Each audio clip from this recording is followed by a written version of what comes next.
What's up, Panther Nation? It's your boy, the Professor, coming to you on a solemn night. We have been witnesses to a massacre this evening in Baltimore. So we're going to bring you a post-game podcast. This is Carolina Cat Chronicles E3.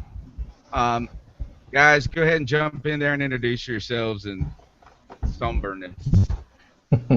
This is Joey Rilano, and I am terribly disappointed in what the on-the-field product that I witnessed today. That did not even look like Panther football to me. But we will get to that. It is a beautiful Sunday. There weren't really any good games on this afternoon, I didn't think. Whatever. We'll talk about that some too. Aaron, say hello.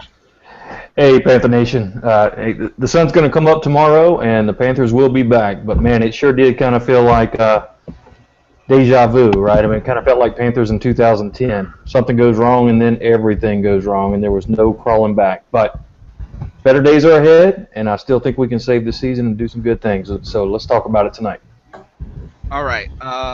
So, fellas, I had thought about this game all week. We had come out of a tough loss at home in the primetime lights against the Steelers. The question we left off on the last podcast, Joey, was this an aberration? Was this a sign of something deeper?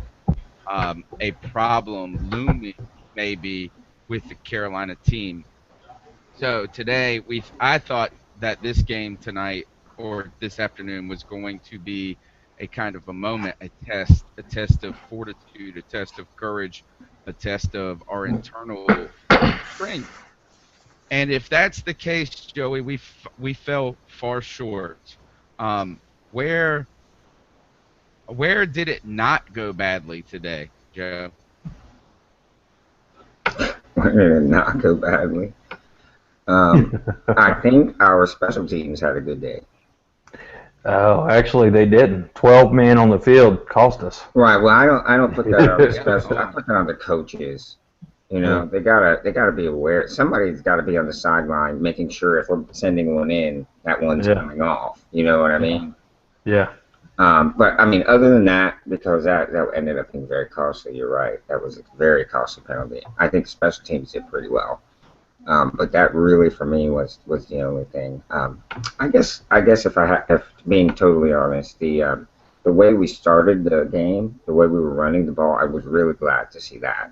And I think we were pretty effective with D'Angelo early in the game. Mm-hmm. Wow. Well, okay. I mean, I guess that if that is the bright spot of today, really. There was a lot coming into this game surrounded with the whole blood and guts, Steve Smith. We were all watching that, and that was a storyline. And he did have an immensely – he was good today. And he's been good all season. And that's the thing is that I don't think surprised many Panther fans that he was still had some gas left in the tank. But what – today wasn't about Steve Smith, and today wasn't even about the Baltimore Ravens to me. This team did not look good. No. Our defense, and I think this goes to our defense right here, is that we have far underestimated the loss of Greg Hardy to this defense. Where has there been any pass rush, Aaron? Have you seen any smidgen of it? I saw someone tweet today that Wes Horton said they were going to break the all-time sack record. I don't even know when the last time I saw us get a sack was. So well, it was against Detroit. Yeah, that's right. Where was it today? What happened? Those guys were non-existent. Well, yeah. Here's a big point that I have for tonight. The defense has lost. We've lost our swag that the Kraken brought to us. And you might say, well, how did we look so good against Detroit if that were the case? Well, I think we went off adrenaline. It was a last-minute thing. They were pumped up to have you two up in the stands and the voice there winning our free tickets. So we were running off of adrenaline. They played lights out, played above their heads. Then reality sunk in. We didn't have our beast over there on the other end. They're double-teaming Charles Johnson. And we're not getting the push up the middle. We've lost our swagger. We've lost our confidence. And it's going downhill quick. but we got some good news coming, I think. We can talk about that Wow. later. Well, I'm glad that you see good news coming because I don't see anything good coming right now. The diagnosis for this, for if this is the team that the Carolina Panthers is going to put out, like the real like substance of this team, um, the diagnosis is terminal, Joey. I And agree. It's not a good outlook for the rest of the um, season. what what we thought was going to be the strength of this team was the pass rush, and TD gone hurts, yes, but we have not been a we have not been able to impose our will on anyone really this season. Even in the two games that we played very well, which you would say, or I think Detroit was our best defensive game in Right. many ways. More so than Tampa in the first quarter, our defense was pretty overwhelming, or at least the pass rush was.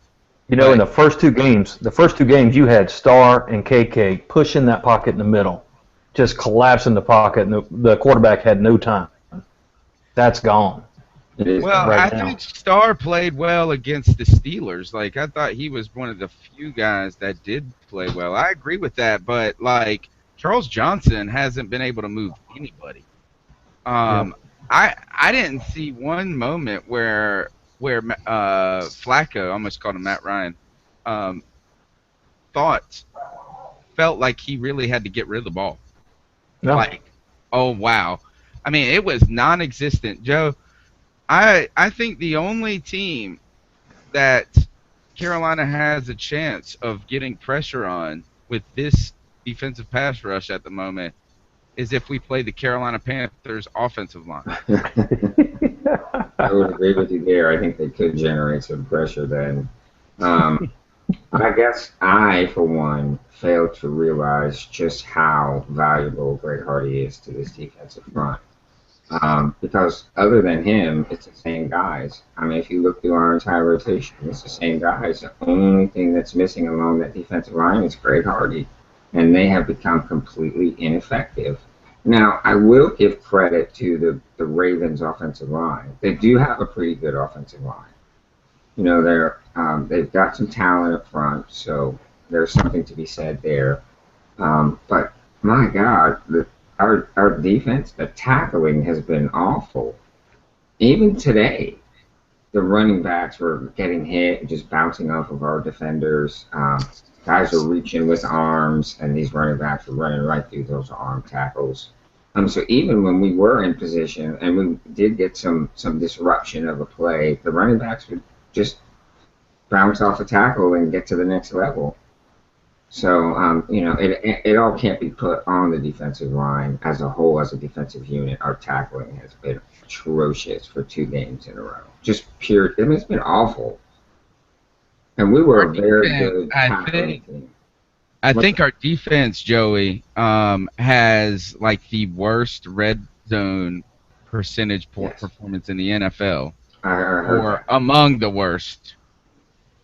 I did hear that. Yeah. And that's So like, that's troubling. yeah, for sure. What is troubling about this is that the very strengths that we thought that we brought to the table are turning out to be some of our greatest liabilities right now. So, Aaron, when you looked at today's game, how bad is our offensive line as well? Because if our defensive line can't get any pressure, then that's going to, and our secondary stinks. You know what? And they're not that terrible, but without the pass rush, our team is just can't win. So, what's we need going to put on the offensive line? Like, I mean, on the other side of the ball, they're going to have to do better. Yeah, there's no doubt about it. There's no doubt about it. But, you know, it sounded like we're going to have to put Chicken Little back up on the website tomorrow. But there are some good things, I think. And the offensive line, all right, I wouldn't describe them as poor. And I know people out there, including Clyde, are jumping up and down and screaming and saying, yes, they are. But here's my take. My adjective for our offensive line is inconsistent. On that, you go back and watch some of the tape, watch that Benjamin touchdown. Cam could have sat back there, smoked a cigarette, drank a cappuccino, and sang the Star Spangled Banner. he had all day, and he drilled it. Well, that must have been the one play in the game where the Ravens were exhausted from being so successful. Right, exactly. Well, no, there were.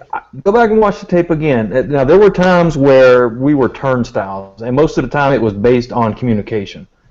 Then there were many times when the protection was pretty solid, and like Joey said, we were getting some run with D'Angelo early, right? I think we shot ourselves in the foot that opening drive, 5.5 minutes controlling the ball. We were off to the races. Then we did, and then we shot Then we ourselves in the couldn't foot. stop them? What's that? Then we couldn't stop them. Well, we Then we could not ourselves on that drive. We did. We were in field goal range. You know, and then I think it was almost kind of like a, oh no, here we go again type of moment. Our defense got out there, we didn't get any pressure, and the worst part was seeing them run the ball. You know, I said last Tuesday night when I was in Montana, I said, we got to stop the run. That's where it starts and stops for this defense.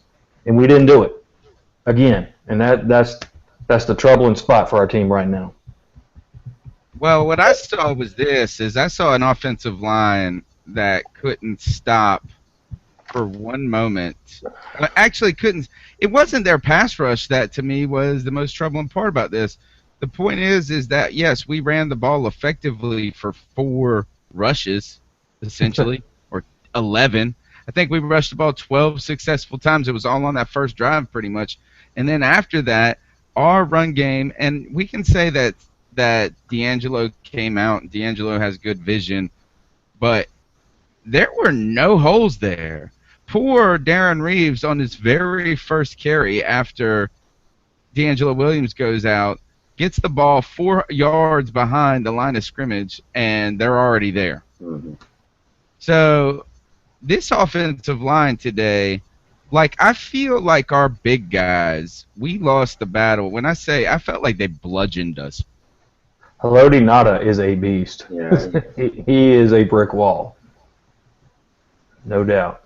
So I don't see our offensive line improving one bit. Greg Hardy doesn't come back. Our pass rush, where is it going to come from other than Starr and Short?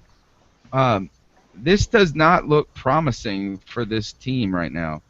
Right now, good news is that today the Falcons lost to Minnesota. They did end up losing that game? Yes, 41-28.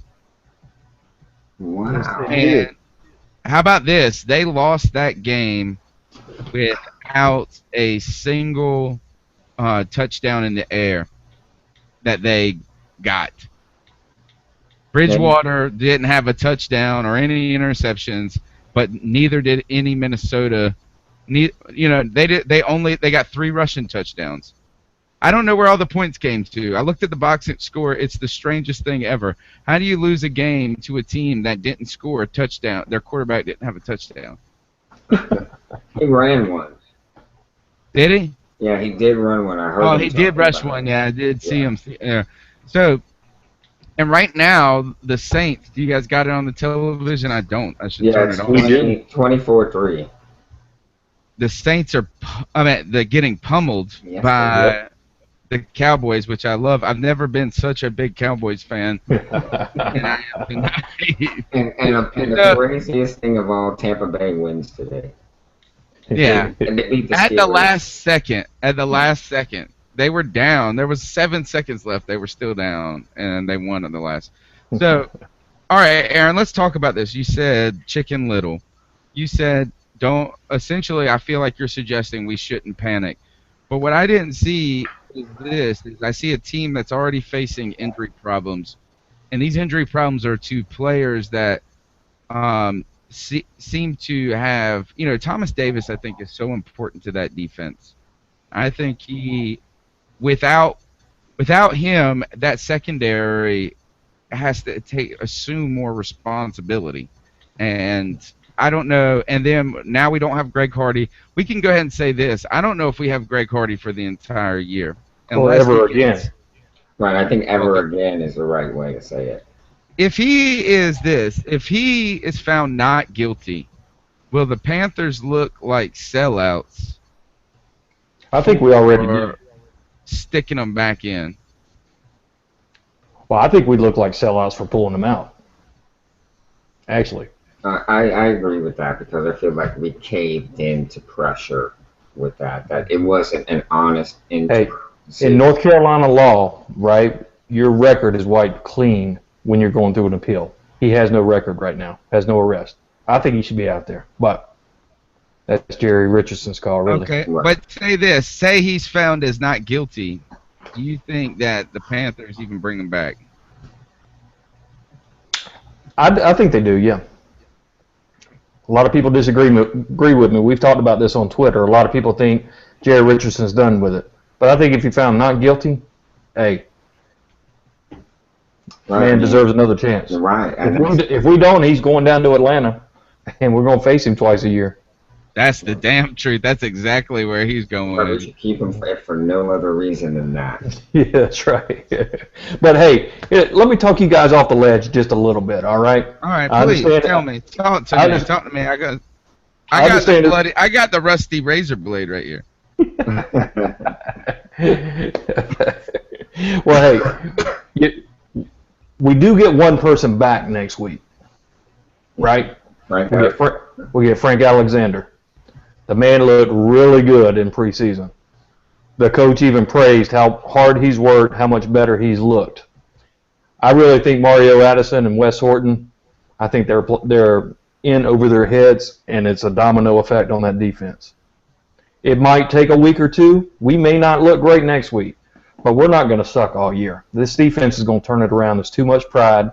Frank Alexander will get some pressure, take some pressure off of Charles Johnson and the guys in the middle. This defense will turn it around. I do have faith in that. The secondary is not as bad as what you saw today. They're built on being pretty good when you have a good pass rush. So if we can get that back, and I think we will, I think better days are ahead there. Now on the offense, I'm seeing things a little bit different. I'm seeing our offense is pretty daggum good.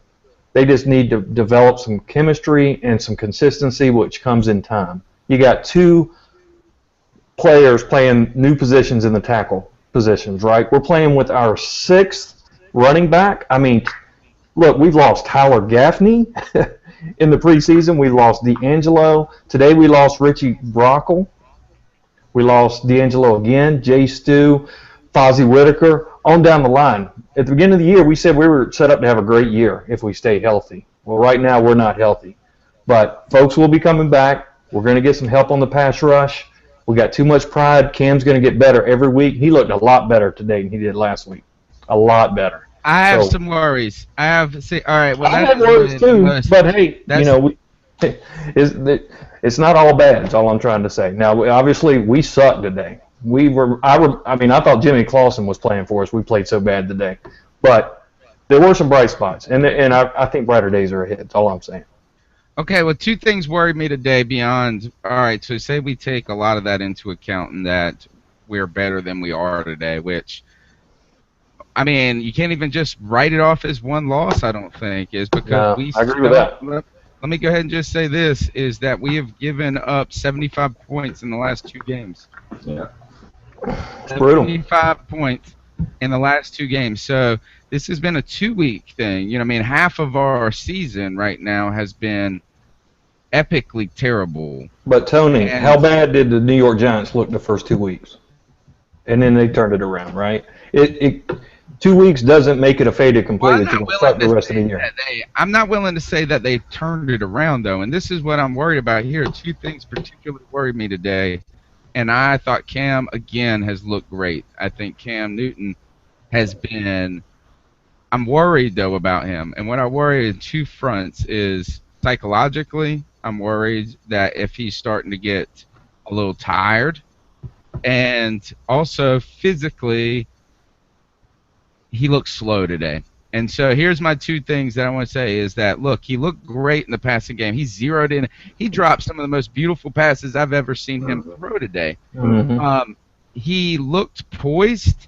He made good decisions. And he didn't have any turnovers. He didn't throw any picks, right? Nope. He hasn't this year.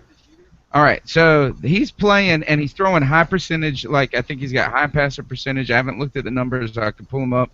Somebody could else pull them up. The other thing is I'll work on it. He said, but here's the thing: when he came off, he looked frustrated a little bit today. When he was in the press conference, he said this. He said, "I feel like I'm playing good enough football to be doing well," and he is. I understand what he's saying, but we know Cam, and we have to be slightly concerned about the psychology of these losses with this. The other thing is when he broke out on that run today, guys, he looked slow. Yeah. He did. He's not back yet. Not back. I mean, like, other than him just being enormous, like he just was taking big steps. He was essentially walking fast. He's not explosive, right? That's what I was talking about last week, right? I was saying he's got to heal that ankle up. This offense misses as good as he is in the passing game, and I really think this year is going to help his future career as a pocket passer. But man, once he gets that threat back to take off, when it's 3rd and 3, and there's no doubt he can take off and make anybody miss and run over anybody, that changes our offense, and he can't do that right now. No, I think you're right, Aaron. I think you nailed it. Cam Newton is most highly effective when that defense has to worry about him taking off. Yep. And right now, he is zero threat to take off. I mean, unless he's being pressured. Whereas before, he could drop back or run the read option. Yep. None of that's a threat anymore. We have Exactly. the defense knows they will not see that. They know they will not see that. And really, the last thing we want to do as a team is see Cam running the ball. So we will do everything we can to keep it from happening. So that's not a threat, and that is huge. That is huge. Our offense is designed with some of that incorporated into it, so we're not running at optimum capacity right now. 66.7% completion percentage rate there, Tony. Right? Yeah, I'll take that all day long. Yeah, for sure. Um, That's 2 out of 3. Every time.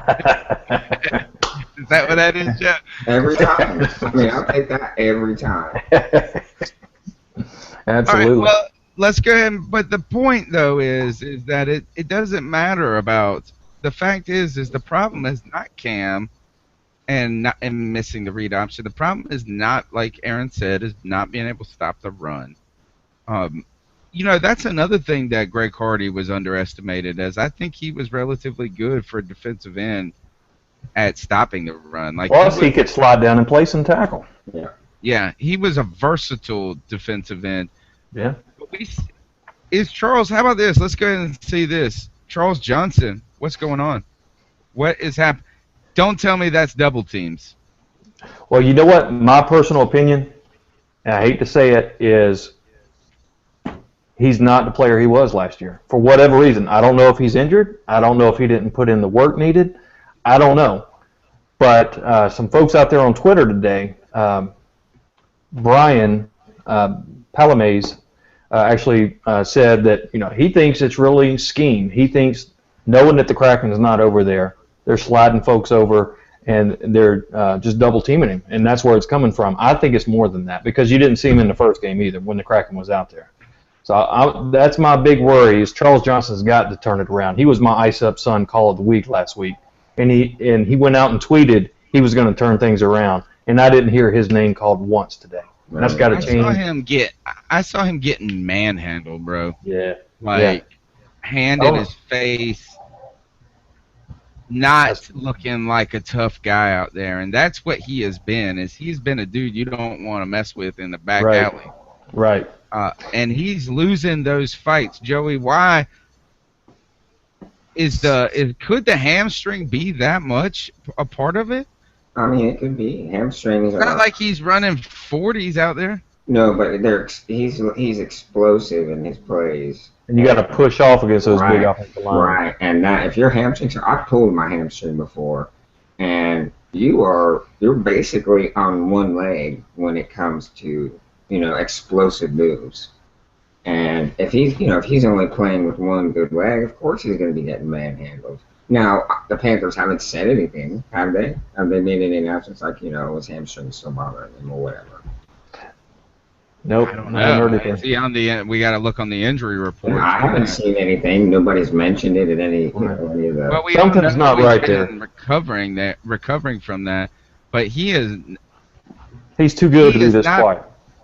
Yes, at all. I mean, he's getting beat up. Zero impact. He's having zero impact. Here's a scary thought for you guys. He's our highest paid player on the team. The second highest paid player is Greg Harding. Zero impact from either one of them. That And the hurts. third highest player is Jonathan Stewart, and the fourth highest player is D'Angelo Williams. Oh man! Guess how- Can I have one of those guess how beers? Guess how much impact you got from that today? Pass one of those beers over here, Tony. I know. All right. I don't know what to say other than okay.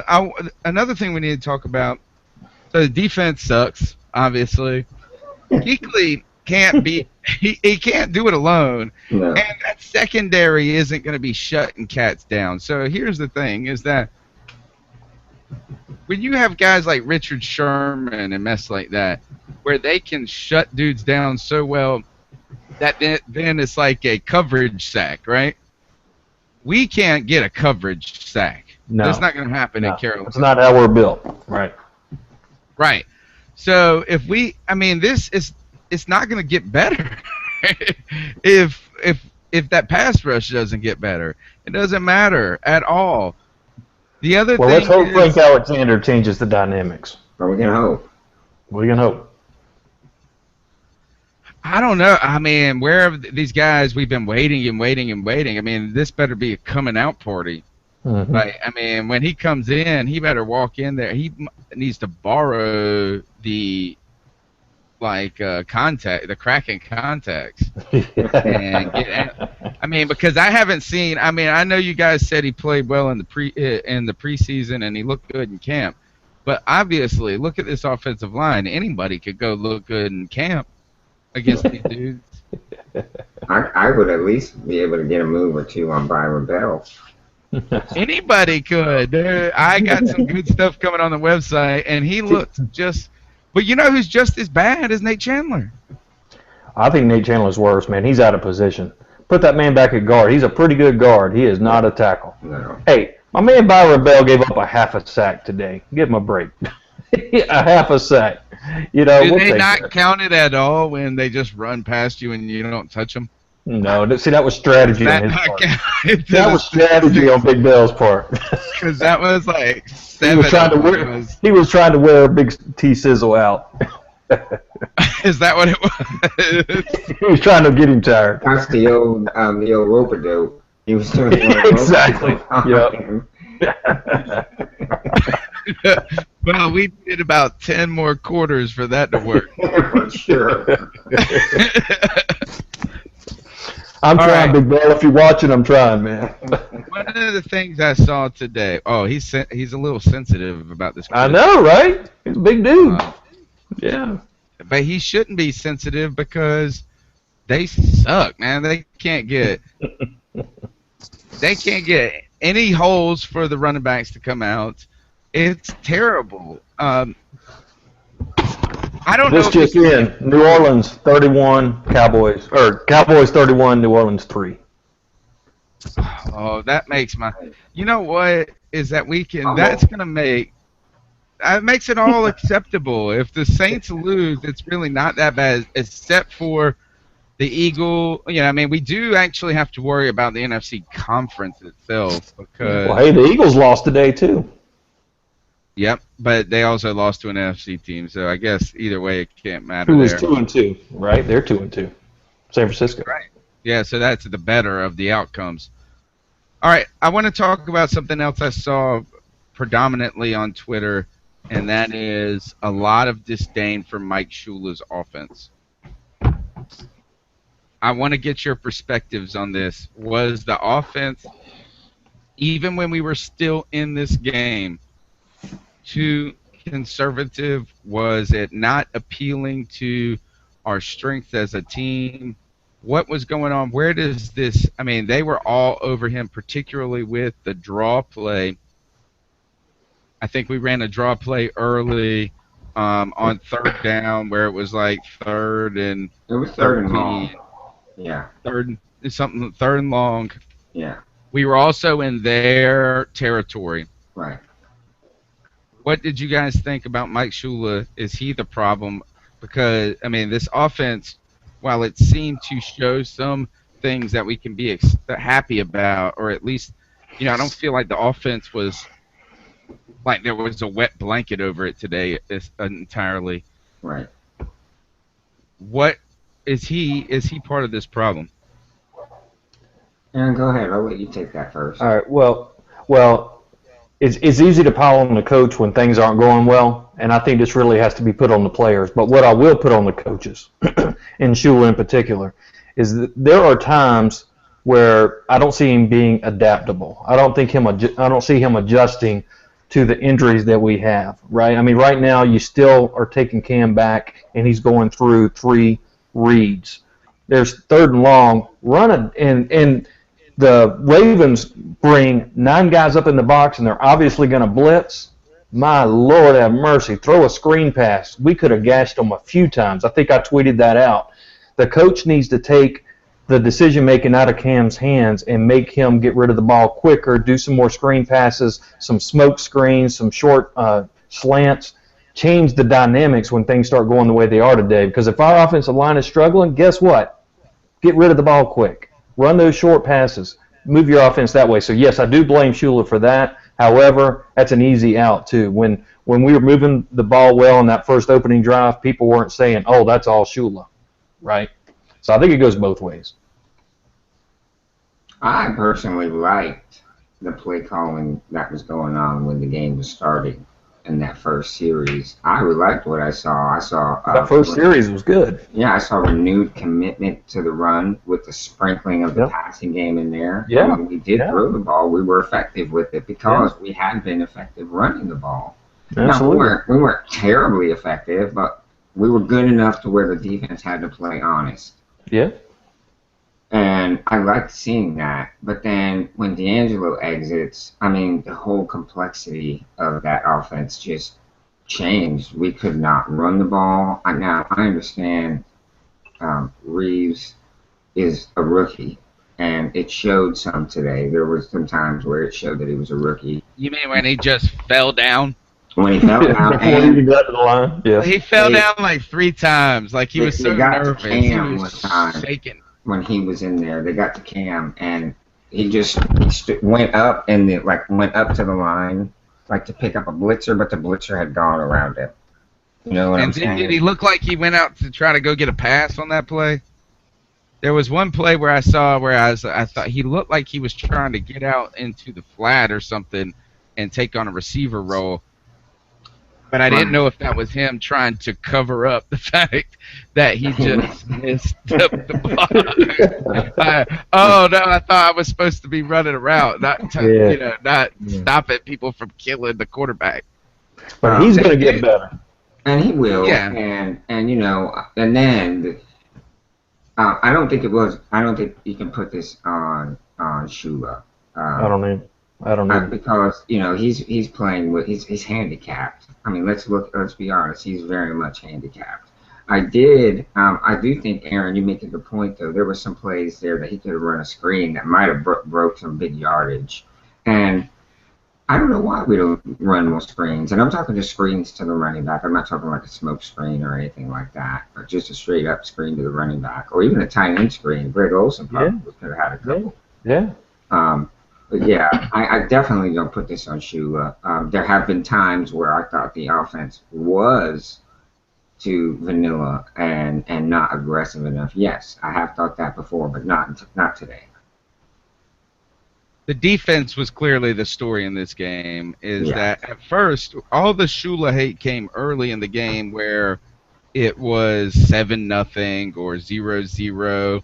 The offense seemed to be moving the ball okay, but it was a very vanilla calls, runs up the middle. And D'Angelo was being effective, and so was Darren Reeves. Darren Reeves at one point was his first 3 touches, he got 18 yards. So, but it was once the defense started giving up when they realized that I mean, they couldn't stop anything. They could not stop a thing today. The And Ravens did not punt today. Wow. they did punt once. Did they punt once?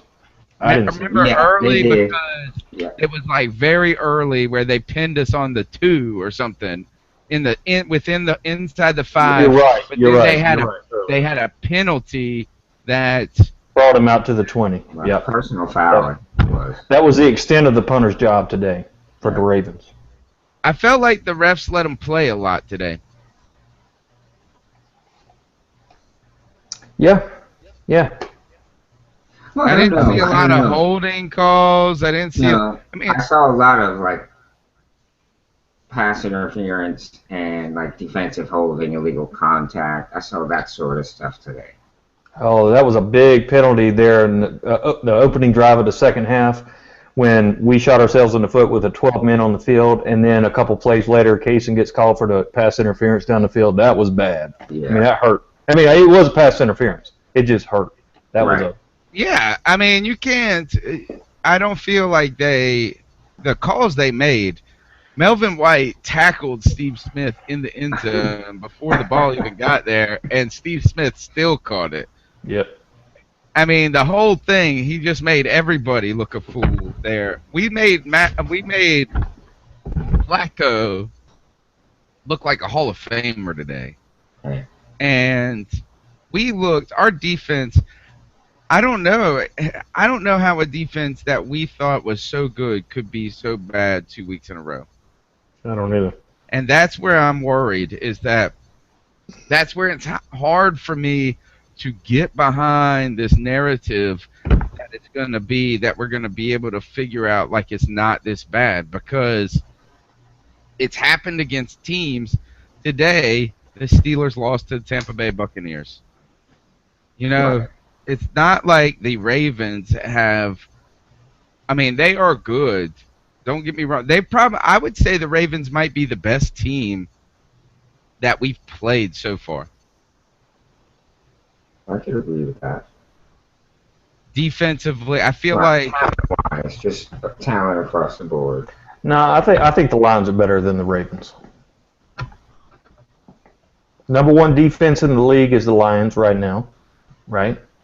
And that offense is hard to argue with Megatron, Reggie Bush, Ebron, Golden Tate. But hey, point taken. I mean, the Ravens are very tough. But my point is, it's a week-to-week league. Because you suck one week doesn't mean you can't get it together. So I'm not buying into the narrative that it's over and we just suck and let's just have a pity party. And we all know that one game doesn't make a season.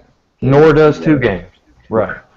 And it's still early in the year. If you're going to have games like this, have them now. You don't want this going on in week 12 and week 13. Yep. Okay. Where do you see this change coming from, though? Where do you see the change on the? Is it just Frank Alexander? So you're trying to tell me, and I hate to flog the horse here, but that Frank Alexander that us getting him back is going to suddenly. No. But what I'm telling you is the Star Latulele and the KK Short and the Charles Johnson and the Luke Kuechly that you've seen in the past, just because they haven't been there the last 2 weeks doesn't mean that they're not coming back. You bring another horse to the stable in Alexander. These guys get some momentum going, and they will get it turned around. Mark my words. Well, we have a lot. The one thing I worry about too is depth, and particularly at offensive in the offensive line or the offensive line depth. Is that here? Yep. Our offensive line is this terrible with the starters. Similarly, is that our defense is only so good with the starters right now, and you take away somebody. Thomas Davis, if this is, if we bring him back too early and this is something that lingers, that's where I worry about, is that a lot of our improvement is, in many ways, in my opinion, predicated on us becoming healthier. That's a very valid point. And that's scary. Yeah, it is. And that's a good way of putting it, it's worrisome. I How do heard. we? I I heard. mean, if go ahead, Joe. I was gonna say I heard Stink. Mike and Mike in the morning. That's Mark Schwer say that about the Panthers. He said that the Panthers have to be concerned because they're hurting now, and over the course of the year, most teams tend to not get healthier. We get Teams tend to less. become Yeah. more injured, more. Oh man, and to have your bye week in week 12. I mean, come on, that's brutal. Yeah, so he said he was concerned of it, and I thought that was a valid point that he made. That it's true. Most teams aren't getting healthy as the year goes on for the most part. That's not the Yeah. case. No, and that's probably something that worries me the most is that Yeah. what happens if Nate Chandler goes down? What if Yeah, really? I know, but that's what I'm saying is that obviously they're not putting him on the field because they've got a better option. I'm ready to try We al- Frenchie. I'm ready to try Frenchie out there. we already rotate Williams and Williams is as it is, right? Williams is gone though. He's on IR. Okay. Weren't we So rotating to? we were. We were.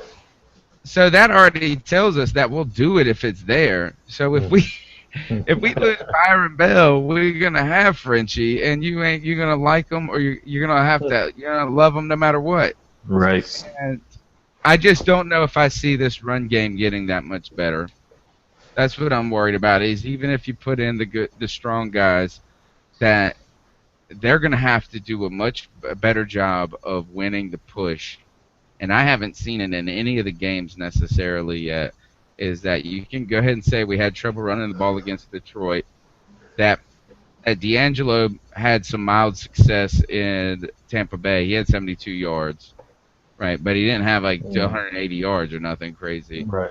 Right. And we haven't run the ball against Pittsburgh, and we didn't run the ball today because of injuries. So, these are things that I think we got to be worried about. I think we got to be encouraged by Cam Newton and how well he's playing, but we have to also watch how he starts to handle and internalize these losses because he's sensitive, and we know that. And that maybe has something to do with the Steve Smith departure is that, you've got is that Cam is sensitive. You can see it in his body language. You can see it in his demeanor. He doesn't like losing. He's used to success, and he's still learning how to deal with it, particularly when it's out of his hands. Is one of the things I think that is difficult for him.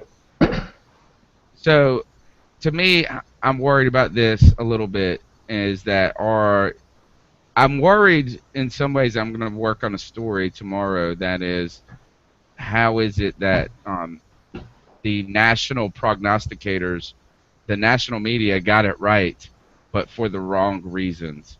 And that is we're regressing as a team, but not because of our offense and our wide receivers, but instead because our pass rush is not effective right now. And that's the opposite of what anybody expected.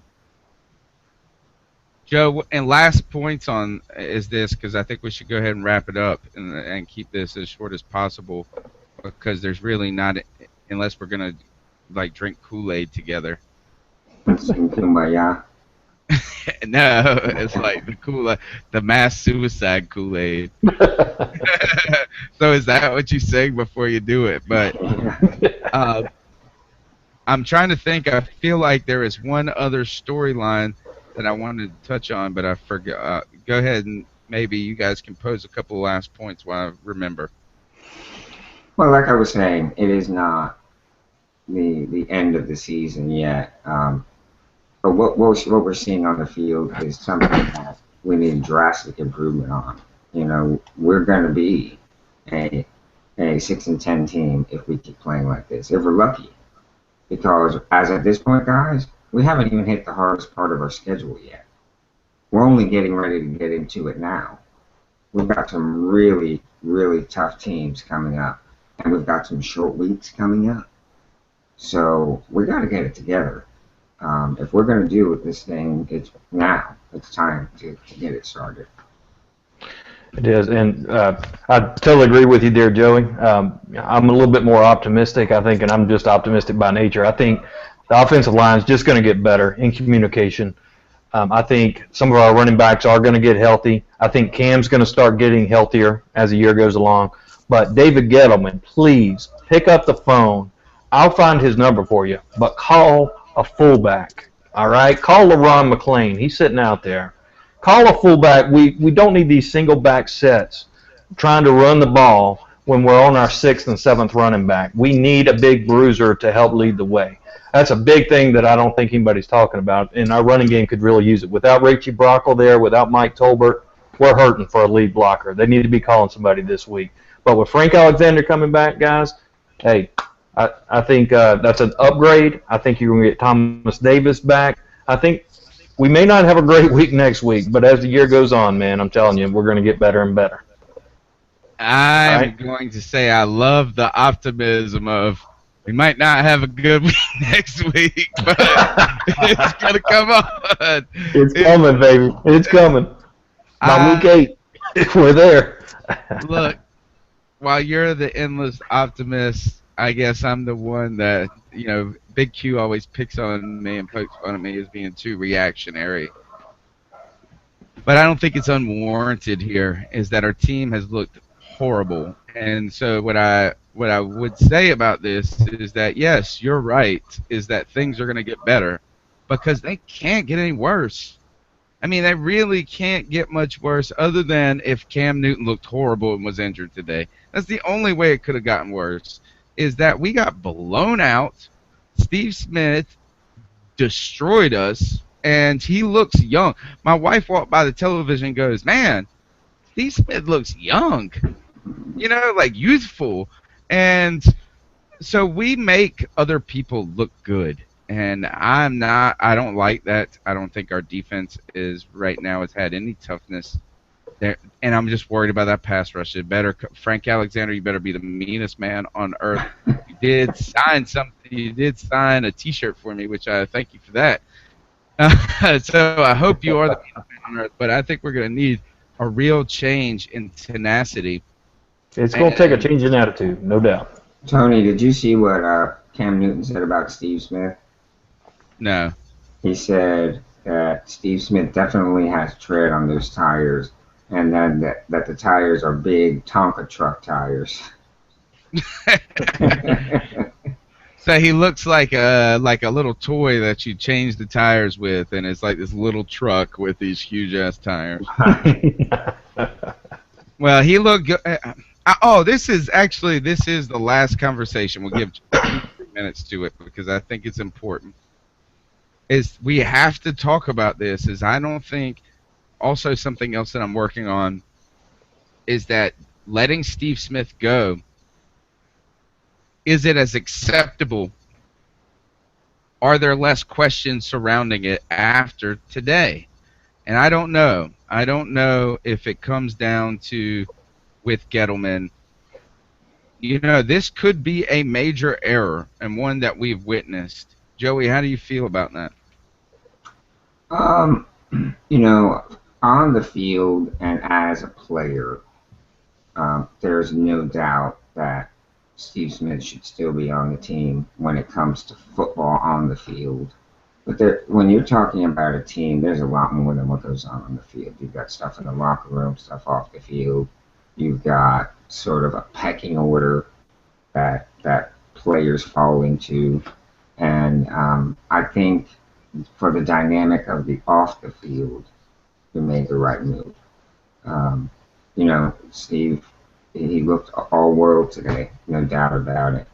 But I think just for our locker room, he wasn't going to take a back seat to Cam and Kuechly stepping up and becoming the new leaders on this team. I don't think he's that kind of guy. He's not that kind of guy.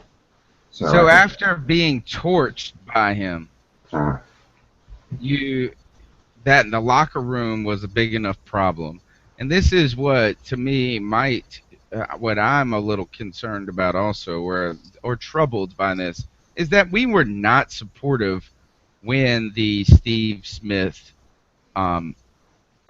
stuff broke. we were not supportive of Gettleman parting ways with Steve Smith. We did not think overall, I don't think collectively anybody felt that it was the appropriate move. I think we also gave a lot of credence to this idea that he was a cancer all of a sudden in the locker room. That essentially that's what we're saying to a point, is that if he's bad enough to where he's so domineering that he's becoming a problem, that's not just being a big personality, it's having a negative impact. And so I think that I'm wondering, are we too easily buying into that concept? Because I have a hard time believing that we would be worse with Steve Smith on our team right now. Nor did we save any money. So yes, I mean, like from a leadership aspect, it doesn't give an opportunity for Cam Newton potentially to take over, for maybe a Luke Kuechly, even though it's kind of hard for me to see Steve Smith being that imposing where he goes over to the defensive side of the ball. This seems strange to me, and maybe we let Gettleman off the hook too easily on this, because we then went into the draft to get Kelvin Benjamin. We then have everybody, optimism runs high during training camp. Optimism always runs high in the preseason. We start out 2-0. That whole story's gone away. But if the Carolina Panthers go 4-12, guys, and Steve Smith puts up 1,500 yards with the Ravens, and they win 12 games, I don't know how we can just say that it was time. Aaron, how do you feel? Okay, Aaron, if you want to get on that, please.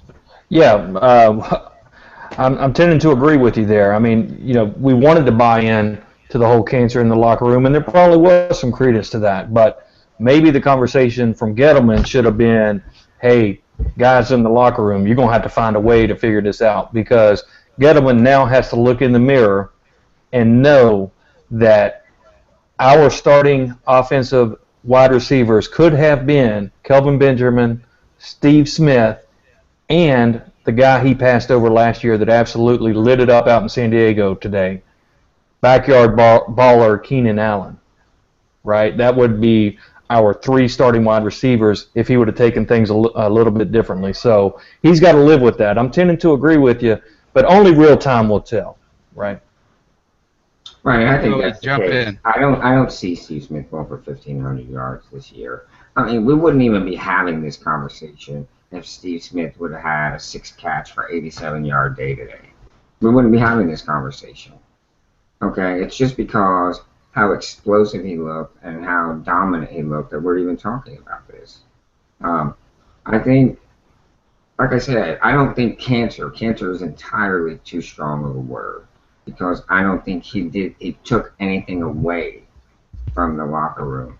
I think his presence is just so grandiose that it didn't allow the young guys, the up-and-comers, the opportunity to grow. And that's all I'm saying. And in all reality, that did not have anything to do with our front 7 sucking today. Right. So if our front 7 was dominating and put Flacco on his back, you probably wouldn't even be thinking about talking about this. Right. I'm going to disagree with this, and let me just read off a couple of numbers, because first they're going to shock you a little bit. Joey, first you said if he would have only had 6 catches today, he only had 7.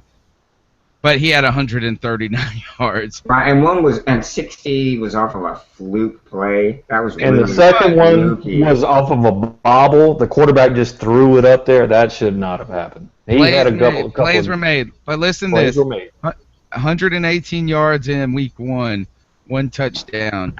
6 catches, 71 yards, week 2 versus Pittsburgh.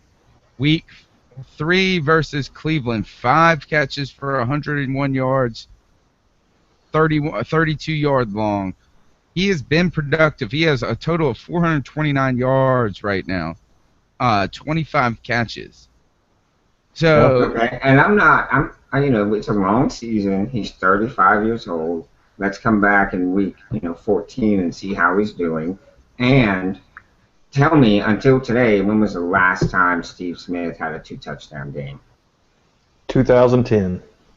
Or 2011, sorry. 2011 was the last time he had a 2-touchdown game.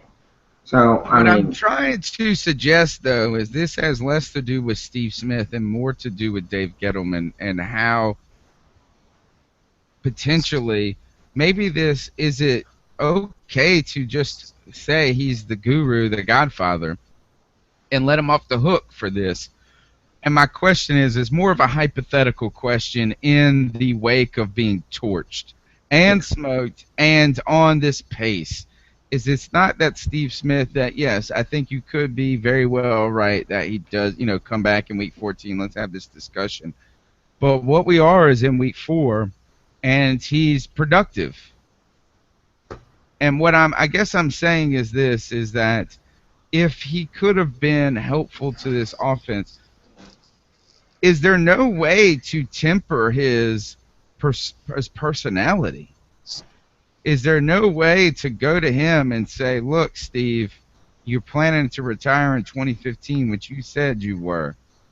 That's what he said. We were going to cut you in 2015 anyway, and everybody knows that because that's when the big money kicks in the last year of the contract. But could that not been handled? Is he so big that he, like, even Rivera, like tip tap around him in the locker room? I don't know. Let me throw this scenario at you. A lot of times when teams change GMs, the GM will get rid of the team's quarterback because he wants, the guy he drafts to come in and become the man. Okay. Well, in this case, Gettleman came into a situation where they had the quarterback who was just recently drafted, right? He came in, I think, the year after Cam's second year, I believe. So he wasn't going to get rid of Cam, but he knows that the team needed a receiver and he wanted to get somebody young. So maybe that's one of the reasons why Steve Smith left. And Tony, I will say this to you. I think you talked about tempering his personality. That was the case. There were people in that locker room that were able to temper his personality. The Mike Minters, the Julius Peppers, the Jordan Grosses, those guys, they were able, like I said before, they acted as that buffer. But they left. They got out of there. And these young guys coming in, they don't have that credence or that clout to step in and kind of set, be that buffer. They can't do that. And I think that's what it was. And maybe Ron Rivera and Dave Gettleman are intimidated by Steve Smith. He's known to fly off the handle and punch you in the face, even if you're on his team. You know what I'm saying? And Tony, you know there are no bigger Steve Smith fans than myself. I may not sound like it, but that's the case. And I think just for the long run, for Gettleman's long-term plan, and God, I hope he has one. But for his long-term plan, I believe Steve Smith had to go. This was the year. Well, I think that's part of the point that I'm trying to raise is that this is the optimism that is assuming that it's all going to work out. And it's not. And what I want to say is I think that it's time for us to not criticize the administration of this organization, as in Dave Gettleman, to the point where don't take me for saying that I think that we need to change GMs and things like this. But I think what we have to worry about is this, is that if we're going to criticize players, if we're going to criticize Byron Bell for not playing a good game today, if we're going to criticize Philly Brown for dropping the punt, if we're going to criticize our defense for not being able to stop me today, is that we also need to be willing to assume that not every action by and every decision made by the top has been perfect or the best decision for the team. I think that's fair. And I just want to know and I want us to keep this as a continuing kind of concept throughout the season, is did we let them off the hook for this a little too easy? Because we can all admit that it was poorly handled. Yes. It was not well done. And we don't necessarily know, other than a lot of kind of rumors and speculation, as well as a lot of faith in Dave Gettleman if it wasn't actually good decisions.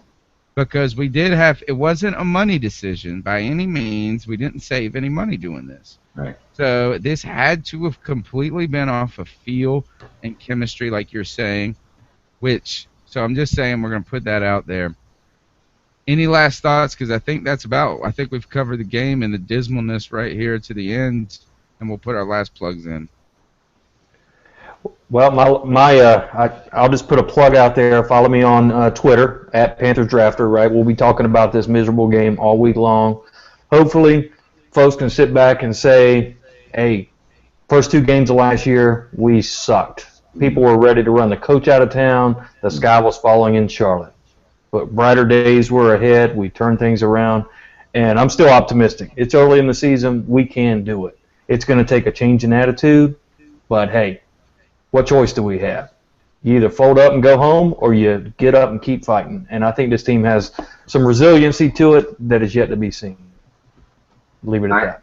I think it's funny how 12-4 season with the 8-game winning streak, all of a sudden you think you should be winning 10 and 12 games every year. I think it's funny how fans can be disappointed in a 2-2 start, and feel like the season's over already. Yeah, we did play bad today. Yes, we did play bad 2 weeks in a row. And Tony, I think the most we didn't look competitive, Joe. No, you're right. I'm not going to accept that. The goal is to win a Super Bowl every year. Right, but I think the biggest thing you said was we gave up 75 points in the last 2 games. I think it was probably week 7 or week 8 before we gave up 75 points last year. Yeah, and that says a lot right there. So there is reason to be concerned because we know what we're capable of. We just have not seen it yet. Well, we saw it for 2 games, and then it's gone away. We're struck by the injury bug right now, so we need to do our best to get healthy. And we do need to stay positive because all this negativity and all this blaming this guy and blaming this guy and blaming this guy doesn't solve the problem. Okay, we need to look for solutions. We don't need to keep being critical.